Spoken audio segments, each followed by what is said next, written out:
আমরা যেহেতু শালকিয়ায় থাকি তাই বাঁধাঘাট থেকে লঞ্চ ধরে নিয়ে চলে গেলাম ফার্স্টে শোভাবাজার। সেখান থেকে একটা অটো করে এই যে মিনার্ভা থিয়েটারের একদম এই পাশেই হচ্ছে গড়ানহাটা গয়নার গলি। আর এই হচ্ছে মন্দিরটা, একটা সামনে ওখানের মন্দির রয়েছে যেটা দেখে আপনারা চিনে এখানে আসতে পারবেন। আর এই গলিটায় পুরো গয়নার মানে দোকানে ভর্তি।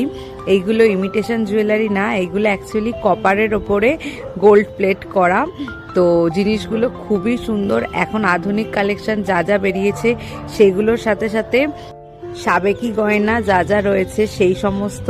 আর মেন হচ্ছে এখানে ঠাকুরের সমস্ত গয়না, বিশাল বিশাল সাইজের হার, মুকুট, হাতের ঠাকুরের জন্য যদি কেউ কিনতে চায় এই যে এত বড় বড় হার, এগুলো সব রয়েছে। যাদের বাড়িতে ঠাকুর এনে পুজো করা হয় তারা জানে, তারা এখান থেকেই গয়না কিনে নিয়ে যায়।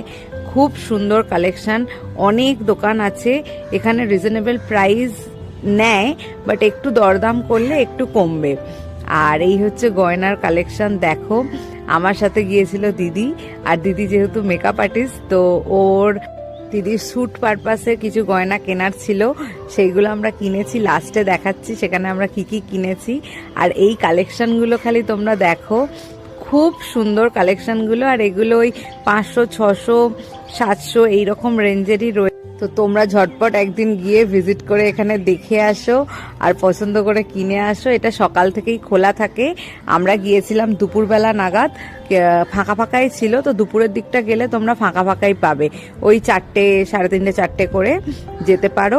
আর প্রচুর কালেকশন তোমরা ওখানে দেখতে পাবে। আমরা প্রথমবারের জন্য গিয়েছিলাম, আমাদের তো খুব ভালো লেগেছে এখানে এসে। আর এই ছিল আজকে আমাদের কেনাকাটা। প্রত্যেকটা গয়নাই খুব সুন্দর দেখতে হয়েছিল। যদি ভালো লাগে ভিডিওটা একটা লাইক করে দিও, আর চ্যানেলে নতুন হলে চ্যানেলটা সাবস্ক্রাইব করে দিও।